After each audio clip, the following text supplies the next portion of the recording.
also in a new group at work that's popped up to combat all the possible violations that the Constitution will see, right? So you're doing it, you're in it, you're doing it, and you're in a position that 4 years ago was still a dream. I mean, it was a goal, right? But it wasn't tangible. You didn't have it in your hands. You were still fighting for it. Do you still feel levels of inadequacy? And have you been embraced, I guess, by the community? Yeah, that feeling stays with you. Even after you get that job, and you basically just proven all your fears wrong, you're still gonna feel like, man, can I do this job? Can I get it done right? I know I did, and I think that's just part of being a human being. I think we all have those fears. I don't think it's exclusive to any individual. And so, when you get in there and you still feel inadequate, what helps is, not being afraid of making mistakes. Like I said before, I think every job I've ever been in, I made a mistake. Yeah. I did something wrong. And you have to understand that it's not going to be the end game if that happens. That, like I said earlier, an error doesn't become a mistake until you refuse to correct your mistake. Like, you have a second chance to fix the problem, and it's always done. And I've been in the room where I'm dealing with $1 million lawsuits and did something wrong in front of a courtroom, and I'm like, oh shit, like this is a big problem, and I was able to fix it. Yeah. So, not getting wrapped up in that, because what that does, confidence, right? Through confidence in your ability, and through the understanding that you've trained to be here, right? Yeah, or you know what? You can be completely unconfident. That's what I'm saying. You be so fucking scared that you're going to get it wrong. You know what? Who cares? Get it fucking royally wrong. Mess it up on regard. That's how you're going to learn. Yeah. But don't be afraid. That's what I'm saying. People get into the position and then they feel like, oh man, I'm going to mess everything up. You know what? Like you said, you're there because of your training and your education, and you passed the job interview, and they want you there. Yeah. It's okay to learn on the job, man, and to make a mistake. Most of the time, they're not even going to eat your shit for it.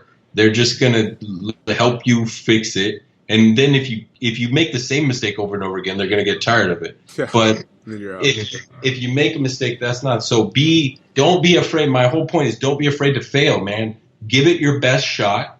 And if your best shot wasn't good enough, you learn what could have been better, and you go, and the next time you do it that way, and you get better, and you learn, and you evolve as you grow throughout your profession. And now, yeah, I do feel confident in my job and what I'm doing, and the advice that I give, because, I have 6 council members turn to me and go, what's your professional opinion on this? Yeah. And I got to give it to them straight, and I got to know what I'm talking about. I can't sit there and fumble around. And so, those kind of nerve-wracking things make me over-prepare and make sure that I know that I can answer those questions when I'm asked, and know what questions are going to come up. But I wasn't there when I started. And this is a start for me, but in law school, I interned doing this kind of work. And, I groomed myself to do this work so that when I got there, I could do it. But, even when I started this, I'm nervous. Am I going to do what they like? And, when you get that feedback after you do a project and you did this good, or you get feedback and you say, hey, this could be better, this can be different, or I was looking for this,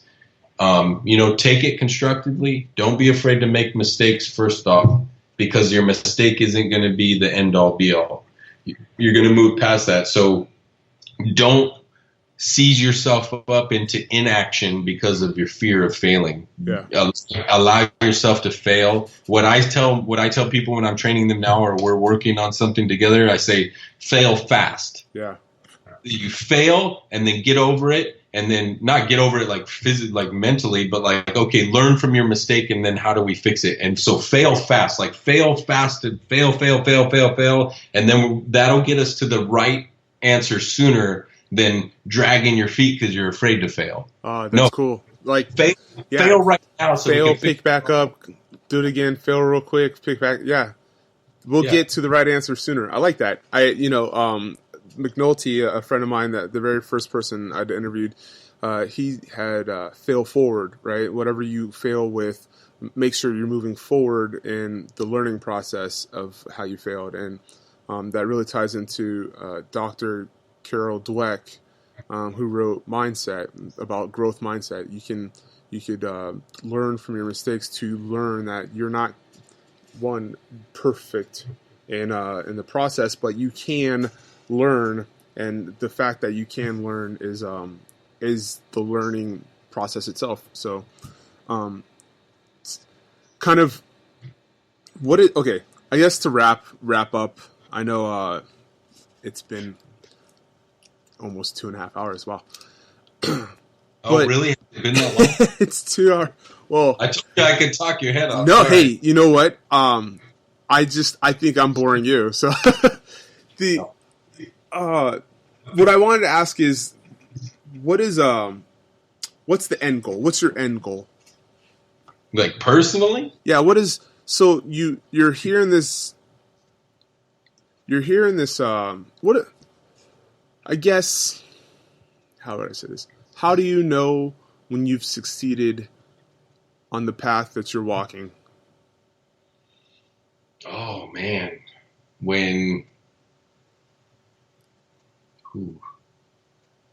see, that's the hard part in my line of work. If I do what I want to do correctly, I should hardly ever meet most of the people I've helped. Mm-hmm. So to know that I've done what I've done and I've achieved my success, my personal success and the things I want to do professionally, that might be an abstract marker. But the way I've tried to measure my success, and I don't say always, actually, this is something that has evolved over time like everything else. I want people to get away from that mindset that shit just happens like a eureka moment. No, everything usually happens building. Thomas Edison went through 1,000 models of the light bulb before he got one that worked. Like you gotta build on things and learn from your mistakes and move forward. And what I've actually come up with is kind of like and I'm still working on it, it's not completed, but it's like a personal mission statement for my life, like the kind of person I want to be, mm-hmm.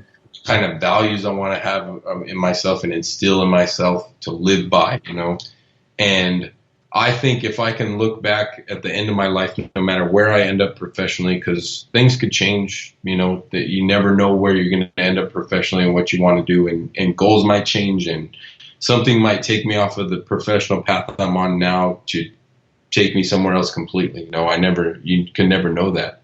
But if at your core you have a mindset of the way in which you want to live your life as a person, as a human being, as a professional, and you can look back on those things and you say, yeah, I did everything with that. And no matter what I did it with those values in mind. I did it with that mindset. That's when I know I'll be professional. If I can, or that I've met my goals and I've become successful. If I can look back on my life and I said, the entire time I made my public service career about helping people and not enriching myself, I've done it right. Mm-hmm. If I look back and I made sure that, I didn't neglect my family for work purposes and I didn't neglect work for family purposes, that I did it right. Mm-hmm. And so what I've done, instead of saying like, my goal is to get this job, my goal is to be Senator Pierce one day. And once I've achieved that, that's saying, no, man, becoming Senator Pierce is not the goal. Becoming Senator Pierce is the start. The process. Yeah. Yeah. And so I set more of an abstract mission for myself, the kind of person I want to be going forward, so that it applies no matter what I'm doing. Yeah. I'm volunteering.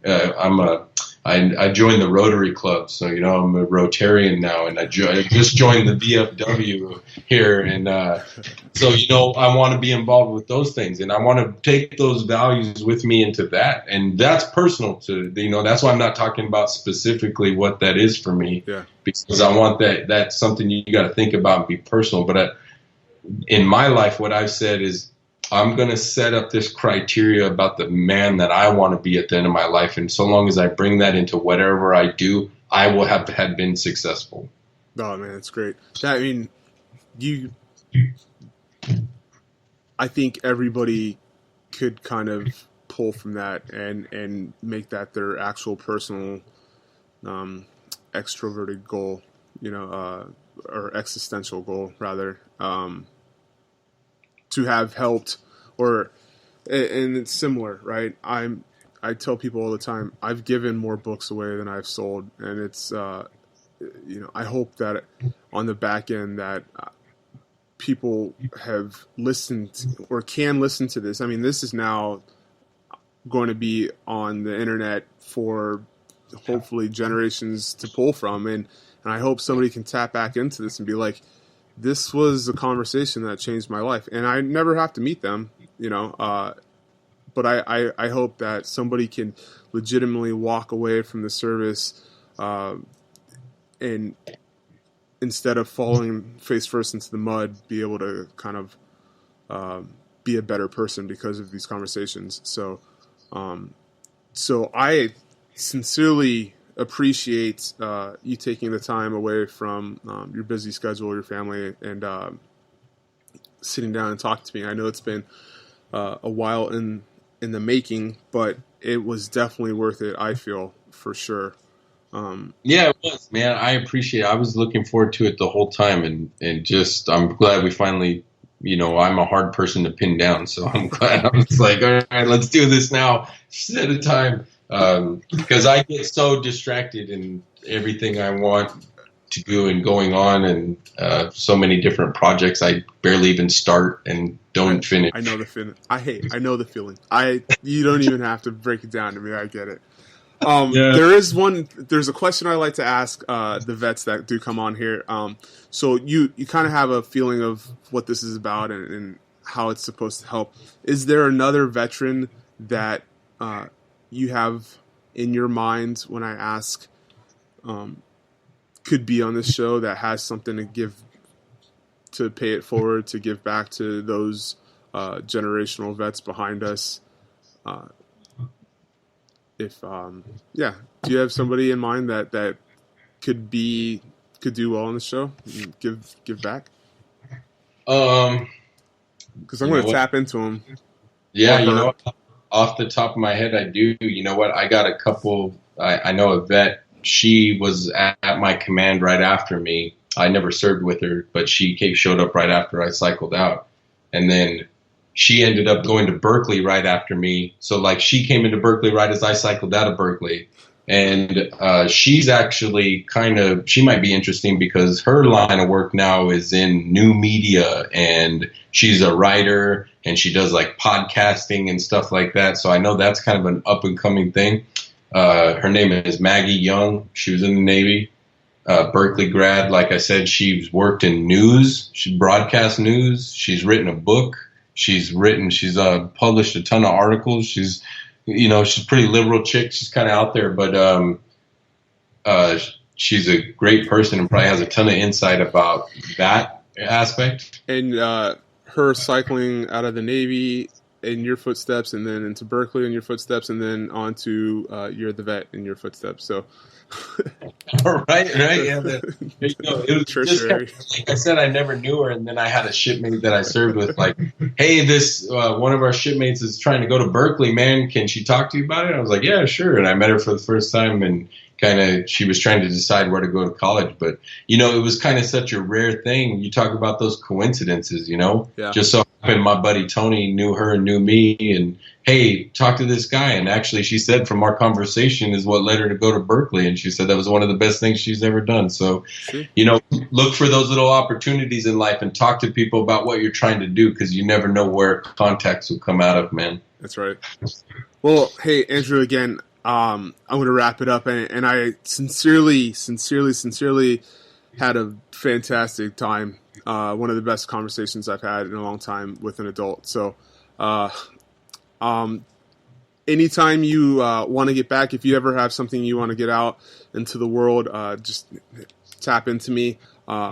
It's been a pleasure getting to know you on a much, much, much deeper level than we've actually had time to sit down and talk. So I appreciate that. And for anybody listening, if you ever want